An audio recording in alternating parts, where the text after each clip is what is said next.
بسم اللہ الرحمن الرحیم۔ الزجری کے خاموش ہو جانے کے بعد سلطان ابو الحسن رقیم بن خلاد کو مخاطب کر کے کہنے لگا، سن ابن خلاد، مجھے ایک بات بھول ہی گئی تھی۔ دیکھ، تمہارے دستراز منصور بن نعمان نے مجھے بتایا تھا کہ فرولندہ کے دربار میں تمہارا مقابلہ اس کے محافظ دستوں کے سالار یودلیس اور اس کے درباری پہلوان سنیکا سے ہوا اور تم نے اسے بدترین شکست دی۔ میرے فرزند، میں تمہیں ان دونوں مقابلوں میں کامیابی حاصل کرنے پر مبارکباد دیتا ہوں۔ دیکھ رقیم بن خلاد، میں نے تمہارے انکشاف کی روشنی میں یہ فیصلہ کیا ہے کہ قبل اس کے فرولندہ اپنے سرحدی شہر الصخرہ کو مرکز بنا کر ہم پر حملہ آور ہو، ہمیں پہلے ہی اس پر حملہ آور ہو جانا چاہیے۔ ہمیں چند دن انتظار کرنا چاہیے اور دیکھیں کہ اپنے سرحدی شہر الصخرہ میں فرولندہ اپنی تجویز کے مطابق خوراک اور سامان حرب و ضرب کے ذخائر جمع کر دیے ہیں اور اپنے لشکر بھی وہیں پہنچا دیے ہیں۔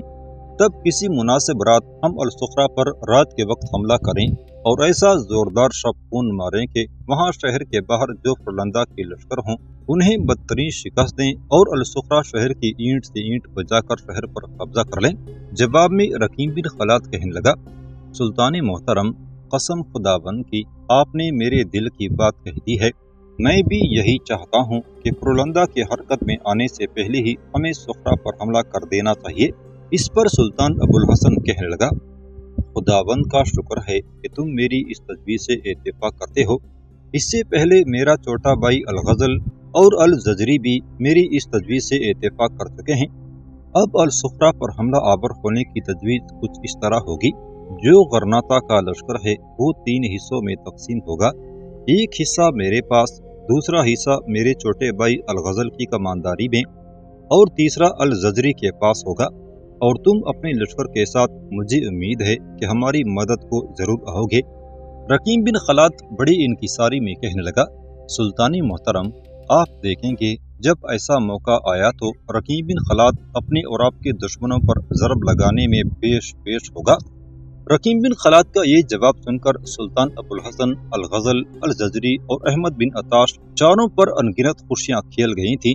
پھر سلطان ابو الحسن رقیم بن خلاد کو مخاطب کرتے ہوئے پوچھنے لگا، دیکھ رقیم میرے بیٹے، اب جبکہ یہ طے ہو چکا ہے کہ ہمیں فرولندہ کے شہر الصخرہ پر حملہ آور ہونے میں پہل کر دینی چاہیے اور اس حملے میں تم ہمارے ساتھ ہوگے، اب سب مل کر یہ طے کریں کہ یہ حملہ کب اور کس وقت کرنا چاہیے۔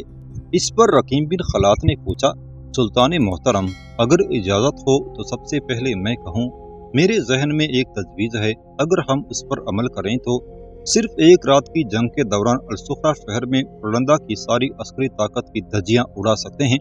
اس پر سلطان ابو الحسن کے چہرے پر مسکراہٹ نمودار ہوئی، پھر وہ کہنے لگا، کہو میرے فرزند، تم کیا کہنا چاہتے ہو؟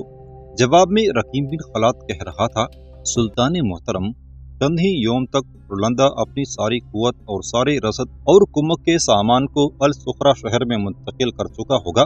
ہم نے حملہ الصخرہ پر اس وقت کرنا ہے جب وہ اپنی ساری قوت وہاں جمع کر لے اور خوراک اور رسد کے ذخیرہ بھی وہاں لے آئے، اس لیے کہ جب ہم شہر کو فتح کریں تو کم از کم خوراک کے وسیع ذخائر کے علاوہ حرب و ضرب کا سامان بھی ہمارے ہاتھ آئے۔ سلطان محترم، چند ہی یوم تک نصرانیوں کا ایک تہوار آ رہا ہے، اسے نیٹوئی کہہ کر پکارا جاتا ہے۔ نیٹوئی کا یہ تہوار حضرت عیسیٰ علیہ السلام کی یوم پیدائش کی یادگار میں نصرانیوں کا مشہور تہوار ہے۔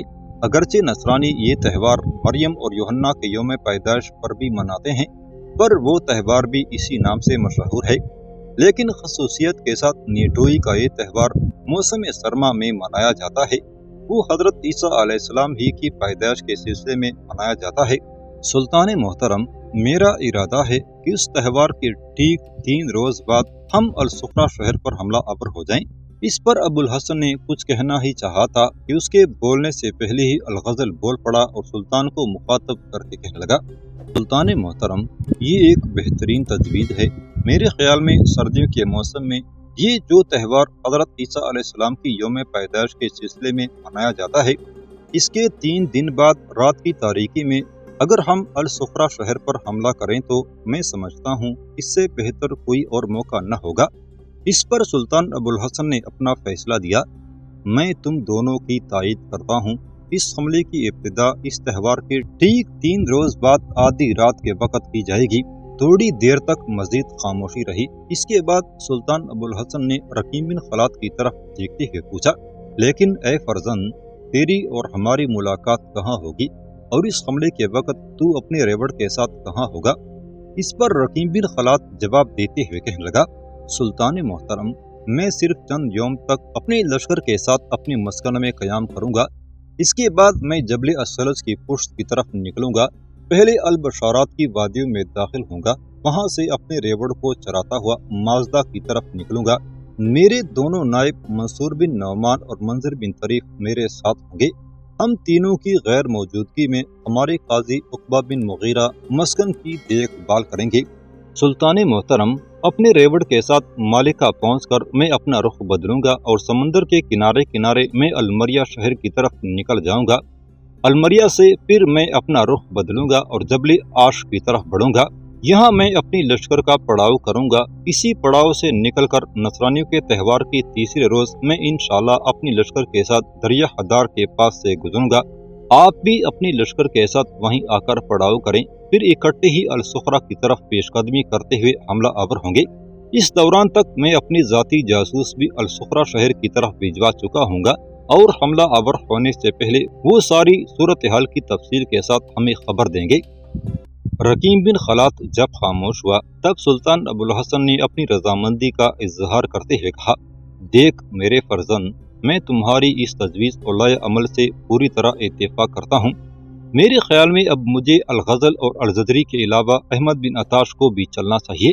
اس پر رقیم بن خلاد فوراً کہنے لگا، سلطان محترم، کیا ایسا ممکن نہیں ہے کہ آپ چاروں آج کھانا میرے پڑاؤ میں کھائیں؟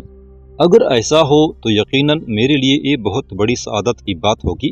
اس پر سلطان ابو الحسن کہنے لگا، دیکھ میرے بیٹے، اگر تیری یہی خواہش ہے تو میں آج کا کھانا تیری ہی یہاں کھاؤں گا۔ اس کے بعد رقیم بن خلاد کے کہنے پر منصور بن نعمان، منذر بن طریف اور مجاہد بن یوسف اٹھ کھڑے ہوئے اور کھانے کا انتظام کرنے لگے تھے۔ تھوڑی ہی دیر بعد اس آگ کے الاؤ کے قریب کھانا چن دیا گیا تھا۔ سب نے مل کر کھانا کھایا۔ اس کے بعد سلطان ابو الحسن، الغزل، الجزری اور احمد بن عطاش وہاں سے چلے گئے تھے۔ ان کے جانے کے بعد رقیم بن خلاد نے منذر بن طریف کی طرف دیکھتے ہوئے کہا، منظر میرے بھائی، اپنے پڑاؤ کو کوچ کا حکم دو تاکہ اپنے ریوڑ اور لشکر کو لے کر ہم اپنے مسکن میں داخل ہوں۔ اس کے ساتھ ہی منذر بن طریف اور مجاہد بن یوسف ایک ساتھ اٹھ کھڑے ہوئے تھے اور وہ وہاں سے لشکر اور ریوڑ کے کوچ کا انتظام کرنے لگے تھے۔ اس دوران تھوڑی دیر تک خاموشی رہی، پھر رقیم بن خلاد روتا کی طرف دیکھتے ہوئے کہنے لگا، دیکھ روتا، تیری ماں اور تجھے اس مسکن میں کوئی شکایت تو نہیں؟ رقیم بن خلاد کے اس براہ راست مخاطب ہونے پر روتا بے پناہ خوشیوں میں ڈوب گئی تھی۔ پھر وہ بڑی شادمانی کا اظہار کرتے ہوئے کہنے لگی، امیر محترم، مجھے اس مسکن میں کوئی پریشانی، کوئی فکر نہیں ہے۔ روتا کا یہ جواب سن کر رقیم بن خلاد بھی خوش اور مطمئن ہو گیا تھا۔ اس کے بعد وہ منصور بن نعمان کو مخاطب کر کے کہنے لگا، منصور میرے بھائی، اس بار میں اپنے لشکر میں مسکن کے لیے بہت کچھ لے کر آیا ہوں۔ وہاں میں نے نہ صرف یہ کہ نویرہ اور اربونہ دونوں شہزادیوں کے کاروان اور مسلح دستوں پر حملہ کر کے ان کے خزانے کو لوٹا، بلکہ میں نے فرلندہ کی ایک سرحدی چونی پر بھی حملہ کیا اور وہاں سے مجھے خوراک اور حرب و ضرب کے سامان کے ڈھیر لگے ہیں۔ اس پر منصور بن نعمان نے بڑی عقیدت مندی سے رقیم بن خلاد کی طرف دیکھتے ہوئے کہا، امیر محترم، میرے پاس الفاظ نہیں جو میں ادا کر کے ہسپانیہ کے اندر آپ کی کاروائیوں کا شکریہ ادا کر سکوں۔ اس سے آگے منصور بن نعمان کو رک جانا پڑا، اس لیے کہ ایک ساتھ کئی جوان حرکت میں آئے اور انہوں نے رقیم بن خلاد کا خیمہ اکھاڑ کر تہہ کرنا شروع کر دیا تھا۔ یہ صورتحال دیکھتے ہوئے رقیم بن خلاد، منصور بن نعمان، سعدون بن سلید سب اپنی جگہوں پر اٹھ کھڑے ہوئے۔ پھر تھوڑی ہی دیر بعد لشکر اور ریوڑ دریا حدار کو عبور کرنے کے لیے جبل السلج کے اپنے مسکن میں داخل ہو رہا تھا۔ ریوڑ اور لشکر جب اپنے مسکن کے وسط میں آیا تو رقیم بن خلاد نے منصور بن نعمان سے کہا، منصور میرے بھائی، تم منظر اور مجاہد دونوں کو اپنے ساتھ لگاؤ اور جو سامان اپنے ساتھ لے کر آئے ہیں اسے اپنے نئے قلعے الرومان میں منتقل کرو۔ اس وقت رات گہری ہو رہی ہے، میں کل صبح انشاءاللہ حصن الرومان کے قلعے کو اندر سے بھی دیکھوں گا۔ کہ اس میں کیا نئے اور مزید انتظامات کیے گئے ہیں، اور جو اس میں خوراک اور سامان حرب و ضرب کے ذخائر ہم نے جمع کیے ہیں ان کا بھی جائزہ لوں گا۔ اب تم تینوں بھائی حرکت میں آؤ اور سارا سامان قلعے میں جمع کرو۔ اس کے ساتھ ہی منصور بن نعمان، منظر بن طریف اور مجاہد بن یوسف ایک طرف چلے گئے تھے۔ کشتالیہ کا حکمران فرلندہ اور اس کی ملکہ ایزابیلا دونوں اپنے کمرے خاص میں بیٹھے ہوئے تھے کہ اس کمرے میں ایک ساتھ نویرہ اور اربونا داخل ہوئیں۔ دونوں بالکل مجرموں کی طرح فرلندہ اور ایزابیلا کے سامنے آن کھڑی ہوئیں۔ تھوڑی دیر تک کمرے میں خاموشی رہی، پھر نویرہ نے کسی قدر جرأت کی اور اپنے بھائی فرلندہ کی طرف دیکھتے ہوئے اس نے پوچھا، کیا آپ نے ہمیں طلب کیا ہے؟ اس پر فرلندہ کے بجائے اس کی ملکہ ایزابیلا کہنے لگی، دیکھ نویرہ اور میری بہن اربونا، ہم نے تم دونوں کو ایک انتہائی اہم کام کے سلسلے میں بلایا ہے، اور مجھے امید ہے کہ تم دونوں ہمارے سامنے جھوٹ اور کذب سے کام نہیں لوگی۔ اس کے بعد ایزابیلا نے اپنے پہلو میں خالی نشستوں کی طرف اشارہ کرتے ہوئے دونوں کو بیٹھنے کو کہا۔ جواب میں نویرہ اور اربونا چپ چاپ بیٹھ گئی تھی۔ اس کے بعد ایزابیلا نے دونوں کو مخاطب کیا، میں تم سے ایک انتہائی اہم سلسلے سے متعلق سوال کرتی ہوں، جھوٹ مت کہنا۔ یہ بتاؤ کہ تم دونوں ایرولیس اور اس کے ساتھی برولی کو پسند کرتے ہو؟ جو اطلاع ہمیں ملی ہے اس کے مطابق نویرہ تم ایرولیس کو پسند کرتی ہو، جبکہ اربونا بوریلی میں دلچسپی لیتی ہے۔ اب بولو، میرے اس سوال کے جواب میں تم دونوں کیا کہتی ہو؟ اس موقع پر نویرہ اور اربونا دونوں نے عجیب سے انداز میں ایک دوسرے کی طرف دیکھا۔ تھوڑی دیر تک وہ کوئی جواب نہ دے سکی۔ کمرے میں خاموشی طاری رہی، اور اس خاموشی میں وہ دونوں یہ محسوس کر رہی تھی گویا ان کی روح و جاں میں دم بدم فاصلے بڑھنے لگے ہوں اور ان کے بدن کی دھجیاں اڑنے لگی ہوں۔ جب دونوں کچھ دیر تک خاموش رہیں تو اس پر فرلندہ پوچھنے لگا، تم آخر جواب کیوں نہیں دیتی ہو؟ جو کچھ تمہارے دل میں ہے کہو، سنو، جو بھی فیصلہ کیا جائے گا اس میں تمہاری مرضی اور تمہاری رضامندی کو ترجیح دی جائے گی۔ تم دونوں بہنیں غور سے سنو، تھوڑی دیر پہلے راہب یولوجیس ہمارے پاس آیا تھا اور اس نے ہم سے انکشاف کیا ہے کہ نویرہ ایرولیس اور اربونا بوریلی کو پسند کرتی ہے، اور دونوں چاہتی ہیں کہ ان کی اس محبت اور چاہت کی اطلاع ہم دونوں کو کی جائے۔ اسی بنا پر اس کی اطلاع یولوجیس نے مجھے کر دی۔ اب میں تم سے سوال کرتا ہوں کہ یہ جو کچھ یولوجیس نے کہا ہے کیا یہ سچ ہے؟ اور تم دونوں نے ہی یولوجیس سے کہا تھا کہ تمہاری اس محبت اور چاہت کا ذکر مجھ سے اور ایزابیلا سے کیا جائے، اور شاید تم دونوں نے ہی یولوجیس سے کہا تھا کہ تمہاری اس محبت کا انکشاف یولوجیس کی ایرولیس اور بوریلی پر کرے۔ یولوجیس نے مجھے یہ بھی کہا کہ ایرولیس اور بوریلی کا یہ جواب ہے کہ اگر میری اور ایزابیلا کی رضامندی ہو تو وہ تم دونوں کو اپنانے کے لیے تیار ہیں۔ بتاؤ، اس سلسلے میں تم کیا کہتی ہو؟ اس موقع پر نویرہ اور اربونا دونوں نے ایک بار پھر عجیب سے انداز میں ایک دوسرے کی طرف دیکھا، اور نگاہوں ہی نگاہوں میں انہوں نے کوئی فیصلہ کیا۔ اس کے بعد نویرہ نے ہمت کی اور اپنے بھائی فرلندہ اور باوج ایزابیلا کی طرف دیکھے بغیر جواب دینے لگی، جو کچھ آپ نے پوچھا ہے اس کا جواب میں اور اربونا سچ دیں گی، جھوٹ نہیں بولیں گی، چاہے اس کے لیے آپ ہماری گردن کاٹنے کا ہی کیوں نہ حکم دے دیں۔ یہ حقیقت اور سچائی ہے کہ میں ایرولیس کو اور اربونا بوریلی کو پسند کر چکی ہے، اس لیے کہ ہمارے ساتھ ان دونوں کا کردار ہی ایسا تھا۔ انہوں نے بالدی گود اور اس کے ساتھیوں کے ہاتھوں ہماری جان اور عزت محفوظ کی، اور بڑی عزت اور احترام کے ساتھ ہمیں یہاں تک لے آئے، لہٰذا ان دونوں کی طرف ہمارا کھینچاؤ ایک قدرتی عمل ہے۔ یہاں تک کہنے کے بعد نویرہ خاموش ہوئی تو فرلندہ اور ایزابیلا تھوڑی دیر تک ایک دوسرے کی طرف دیکھتے رہے۔ ان دونوں کی نگاہوں میں اس سمے سکون، خوشی اور مسکراہٹ بھری ہوئی تھی۔ پھر ایزابیلا جواب دیتے ہوئے کہنے لگی، سنو نویرہ اور اربونا، میری بہنوں، اگر تم ایرولیس اور بوریلی کو پسند کر چکی ہو تو کوئی تمہاری اس پسند کے آڑے نہیں آئے گا۔ تمہیں حق دیا جاتا ہے کہ ایرولیس اور بوریلی سے ملو اور ان کے ساتھ مل کر اپنے مستقبل کا فیصلہ کرو۔ وہ تم دونوں کا تعلق شاہی خاندان سے ہے، لیکن محبت ایسے کسی تعلق کو نہیں دیکھتی۔ اگر تم ایرولیس اور بوریلی کو ہی پسند کرتی ہو اور وہ تمہیں اپنانے کے لیے تیار ہیں تو ہم تمہیں ہر صورت میں ان سے بیاہ دیں گے۔ یہاں تک کہنے کے بعد ایزابیلا نے اپنے اس فیصلے کے تاثرات نویرہ اور اربونا کے چہرے پر دیکھنے چاہے۔ اس نے دیکھا نویرہ اور اربونا دونوں ہی بہت خوش دکھائی دے رہی تھی۔ یہ صورتحال دیکھتے ہوئے رولندہ اور ایزابیلا دونوں بھی خوش ہو گئے تھے۔ رقیم بن خلات نے چند یوم تک ریوڑ کے ساتھ اپنے مسکن میں قیام کیا۔ اس دوران اس نے سلطان ابو الحسن کی طرف سے ملنے والے قلعے حسن الرومان کے استحکامات کا جائزہ لیا، جو کچھ اس نے ہسپانے کے مختلف شہروں سے حاصل کیا تھا، جس میں خوراک اور حرب و ضرب کا سامان شامل تھا، وہ سارا اس قلعے میں محفوظ کر دیا گیا تھا۔ اس کے علاوہ اس نے قلعے کے اوپر بنے ہوئے برجوں کو بھی مضبوط کرنے کا حکم دیا، اور اس کے لیے اس نے خاطر خواہ رقم بھی مہیا کر دی تھی۔ قلعہ حسن الرومان کے علاوہ جبل الثلج، جبل البشارات اور ان کی وادیوں میں جو جگہ جگہ حملہ آوروں کا مقابلہ کرنے کے لیے برج بنائے گئے تھے، ان برجوں کے ساتھ مزید کچھ کمروں کا اضافہ کرنے کا حکم دیا، تاکہ جنگ کی صورت میں ان برجوں کے ساتھ ملحقہ کمروں میں زیادہ لشکر متعین کیے جا سکیں۔ یہ سارے انتظامات کرنے کے بعد رقیم بن خلات اپنی لشکر اور ریوڑ کے ساتھ اپنے مسکن سے نکلا۔ مسکن سے نکل کر دریا حدار کی طرف آنے کے بجائے وہ الٹی سمت سے نکلا۔ جبل الثلج سے نکل کر وہ البشارات کی وادیوں میں داخل ہوا۔ منظر بن طریف، مجاہد بن یوسف کے علاوہ اس بار منصور بن نعمان بھی اس کے ہمراہ تھا۔ لشکر کو لے کر رقیم بن خلات ریوڑ کے ساتھ جبل الثلج سے نکل کر بشارات کی وادیوں میں داخل ہوا۔ آہستہ آہستہ ریوڑ کو چراتے ہوئے وہ مالکہ شہر کی طرف گیا۔ کچھ دن یہاں اس نے قیام کیا، پھر سمندر کے کنارے کنارے وہ کوہستانی پٹی اور ساحل کے درمیان اترا شہر کی طرف بڑھا۔ یہاں کچھ روز تک لشکر کے ساتھ اپنے ریوڑ کو وہ چراتا رہا۔ یہ ایک طرح سے دن گزارنے کا بہانہ تھا۔